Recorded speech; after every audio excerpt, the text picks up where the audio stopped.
quien nos acompaña en esta oportunidad y que presenta para el día de hoy este libro, La rebelión de los mansos. Lo vamos a saludar. Rogelio, ¿cómo le va? Muy buenos días y gracias por acompañarnos. Como siempre, es un aplauso. Gracias por la invitación para poder hablar un poco de esto que creo que es importante para difundir.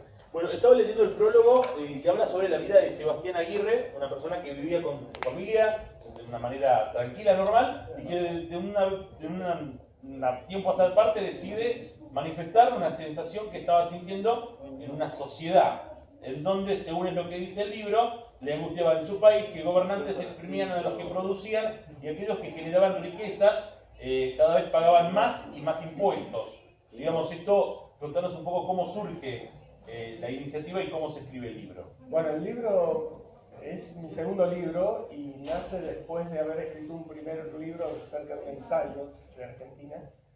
Y esta es una novela que busqué transmitir los principios, los conceptos que tenía en el ensayo. La idea es reflejar una situación de opresión que solemos tener la mayoría y que no nos damos cuenta porque ya la tenemos totalmente asumida, internalizada. Tanto los que producen y tienen dinero como aquellos que son manejados o explotados por gobernantes o por políticos. Entonces esta es la historia de un periodista que tiene un programa de radio que le va muy bien, está muy contento, pero va sintiendo muy dentro suyo de que hay algo que no va, algo que falta, algo a hacer, algo más. Ese algo más que hacían nuestros padres, nuestros abuelos, de meterse en los centros vecinales, de meterse en el club del barrio, que son las cosas que hoy estamos dejando de hacer y estamos dejando que otros ocupen esos lugares. Entonces esta persona, Sebastián, empieza a sentir que hay algo más que tiene que hacer que no hace. Y ahí es donde aparece Rebelión de los Mansos, que es un mensaje anónimo que va llegando a la radio y lo va enfrentando a esa realidad de decir hay que hacer más, hay que involucrarse y ser parte. Se trata de una obra ficticia, pero ¿tiene algo de real, de alguna cuota de realidad? Sí, tiene cuota de realidad. Tiene cuota de realidad en el aspecto de que no solo en Argentina, en todo el mundo está sucediendo esto de que la gente deja de participar y deja de ser parte. No entendemos que la democracia y la república somos nosotros, y si nosotros no somos actores, somos de reparto, los de reparto en las películas siempre mueren, así que más vale que seamos actores principales. Y tenemos que ser actores principales, y eso es lo que intenta transmitir la novela. Leí en una parte donde dice que lo que angustia a Sebastián es que en su país los gobernantes exprimían a los que producían y aquellos que generaban riquezas cada vez pagaban más y más impuestos. ¿Cuál es el objetivo, digamos, de esta idea? ¿Puedes contarnos un poco, puedes ahondar en lo que quisiste decir? A lo largo de la historia, hablemos por ejemplo de la iglesia. La iglesia históricamente ha cobrado el diezmo, o sea, un 10% de lo que uno producía. En todo el mundo cada vez se cobran más y más impuestos, en Argentina también, no escapa de esa regla. Actualmente en Argentina una persona que está en blanco deja el 50% de lo que produce en impuestos. Entonces no tiene definición para decir qué hacer con ese dinero, que lo puede hacer, elegir mucho mejor, incluso hacer obras de caridad o lo que sea, por motu propia, no porque lo decida otro. Si uno se pone a pensar, las ONG o Cáritas o no sé, los Leones, son todo el Rotary, son todas instituciones privadas que también hacen caridad. O sea, no quiere decir que la van a gastar para sí. Y esa posibilidad de decidir qué hacer con lo propio e intentar ayudar desde uno mismo, como propio responsable, es lo que debemos recuperar y no dejar que otro lo haga. ¿Sos médico cirujano? Sí, leí acá en tu biografía. Yo hice dos especialidades, cirugía plástica y cirugía general. ¿Y cómo te dio esto de escribir? Digamos, eso es en los tiempos libres, forma parte, digamos, de anécdotas que podés estar recibiendo, lo haces cuando tienes tiempo. En realidad me ha gustado hacer de todo un poco en la vida. Yo cuando terminé medicina empecé a estudiar abogacía, hice 2 años de abogacía, después empecé a estudiar la licenciatura de historia, por ahí con problemas de tiempo no he podido hacer más. Durante 5 años tuve un programa de radio de historia argentina, O sea que por ahí Sebastián podría tener algo de voz, ¿no? Y Sebastián Aguirre, algo el me personaje. sentí en eso. Yo no soy Sebastián, soy Rebelión. Después lo podrán ver, pero sabrán quién es Rebelión cuando lo lean. Pero el ambiente me sirvió para entender que podía ser un buen vehículo para explicarlo. Y creo que uno debe ser más allá de su profesión. Y esa es la idea, ir más allá de la profesión de uno. Ser parte de la sociedad en otro aspecto. Bueno, está con nosotros Lucía Acosta, nuestra compañera, te la presento. Hola, y ¿qué tiene tal? consultas. ¿Qué tal? ¿Cómo estás? Una pregunta interesante, ¿no? Hablando de las rebeliones y tomarle a veces el toro por las astas, que puede ser muy lento, muy despacito, y a veces se da de manera que nos sorprenden, y algo que estaba como dormido de pronto explota, ¿no? ¿Te pusiste a pensar en ese tipo de procesos también para contarnos en el libro en particular? Sí. Bueno, en realidad yo diferencio lo que es la rebelión de la revolución. La rebelión es pacífica, es suave, avanza lento, es como el agua que va anegando de a poco y ocupando espacios. En cambio, las revoluciones son violentas. Y la violencia engendra violencia y no lleva a ningún lado. A lo largo de la historia podemos ir viendo lo que sucedieron con las revoluciones. Entonces, por eso creo más importante que sea algo progresivo. Sí suelen haber clics que a lo largo de la historia han desencadenado estos procesos.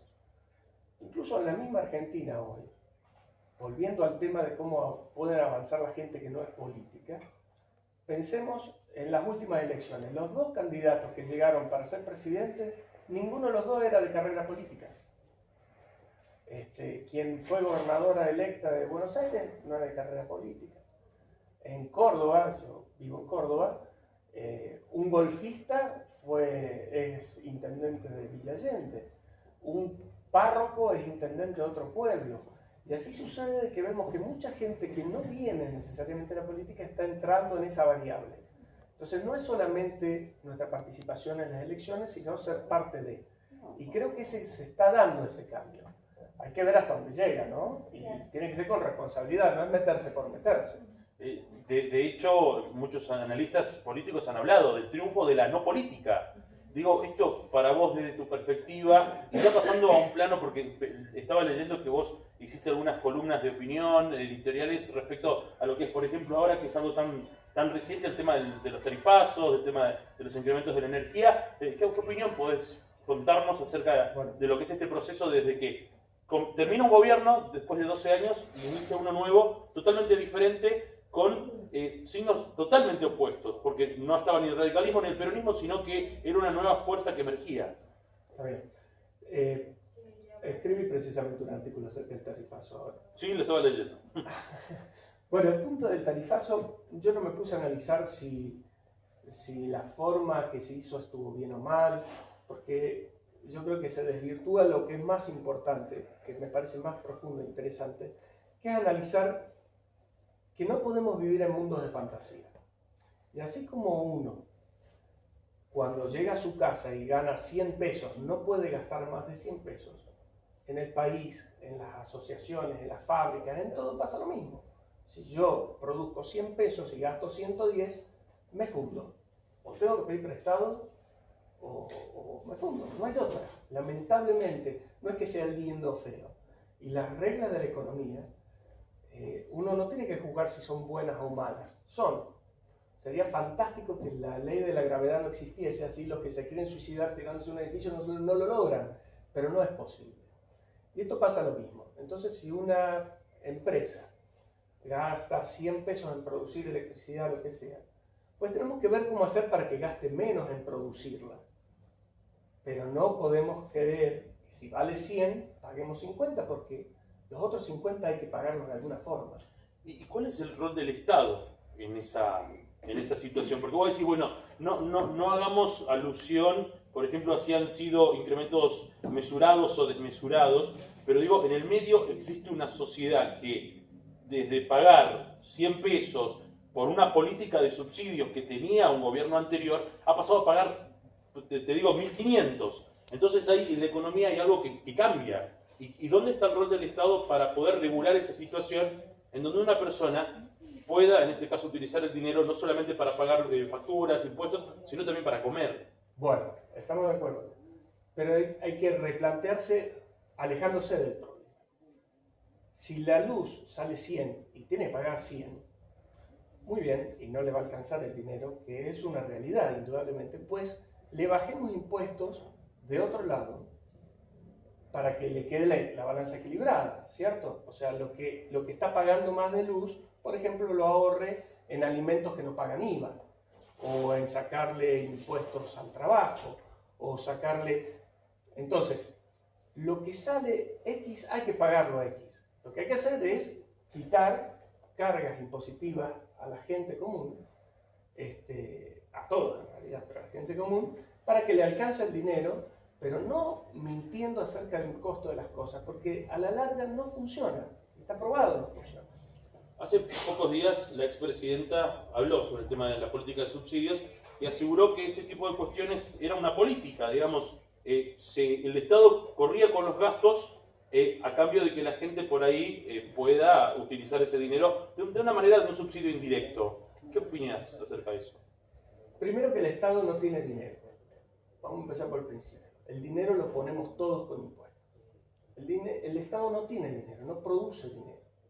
Lo único que hace es sacarnos con impuestos y decidir qué va a hacer con ese dinero. Yo creo que no tiene que ser tan así. ¿Por qué? Porque termina desvirtuando y gastándose mucho más dinero en el camino de lo que realmente puede lograrse. En Argentina ha ido aumentando la presión tributaria a lo largo de la historia en los últimos 40 años. No es un problema, y no me focalizo yo en Cristina, Macri, porque no voté por ninguno de ellos. Así que la historia de la Argentina. Voy más allá, me interesa hablar de cosas, de los conceptos, no de la política del momento, porque no es lo que creo. Sí creo de que mientras el Estado más reparte, ha tenido que sacarnos más.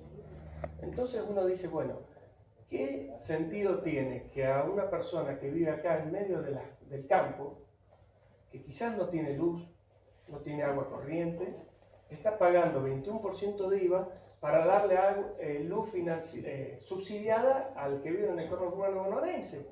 Me parece lo más injusto que puede haber. Prefiero que ese hombre no pague 21% en la hierba que compra, que se lo ahorre para hacer algo más y no subsidiar a uno que no lo necesita. Entonces, es muy difícil que una persona, por más buena voluntad que tenga, que esté en un lugar central, sepa qué necesita cada uno de todos los argentinos o norteamericanos, lo que sea, no sé, uruguayos. Hemos pasado por todo, hemos hablado de todo, pero bueno, este es el libro, La Rebelión de los Mansos, para los que quieran adquirirlos. Contanos un poco cuándo va a ser la presentación. La presentación es hoy en ¿El lugar? el Salón Calchaquí de... Salón Calchaquí, exactamente. Tengo que agradecer a la Sociedad Argentina de Escritores que me ha auspiciado, que me ha organizado junto a la Asociación Unión y Libertad, y a la doctora Andrada, que también, Rosana Andrada, que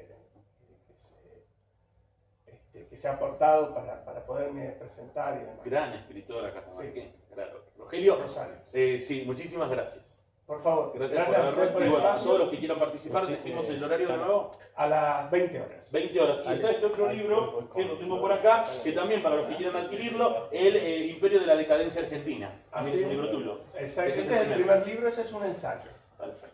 Y bueno, se los dejo para que los sorteen. Muchísimas gracias. Rogelio, ahí está, con nosotros acompañándonos y la presentación de estos libros. Seguimos con Gloria, seguimos con Lucía.